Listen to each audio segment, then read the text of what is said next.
I graduated from a university in Belgium, in Brussels, HEC, Hautes Études Commerciales, which is the best business school in Belgium. And one of our professors was the Minister of Defense. And he had just come up with a new law. If a university graduate would go to an underdeveloped country, this is how they called them in those days, as a teacher, professor, engineer, whatever, he was exempted from military service. I'm British and I was living in Belgium, so I had no military service to do. So I went with a friend to Tunisia for a couple of years and I started teaching there.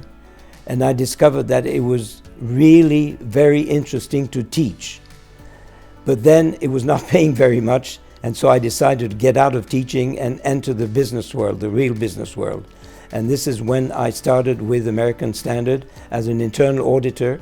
And then that was a fantastic schooling experience, internal audits, that also allowed me to go and live for periods of 6 months to 12 months in several different countries. And then, to make a long story short, I was then the assistant to the vice president, control and finance, and then I was headhunted by American Hospital Supply. And I was named or appointed managing director of the subsidiaries in Belgium and Holland.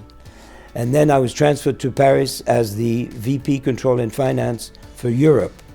And then I was headhunted by a company, and I was eventually transferred to Monaco, to the Principality of Monaco, where I became a headhunter myself.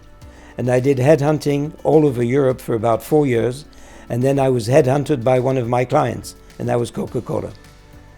And then at the same time, I was a professor at the university in Monaco, and I was applying into my business what I was teaching my students.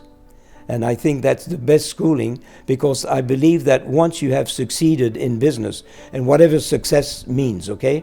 But once you have acquired knowledge and experience, you should share it with other people.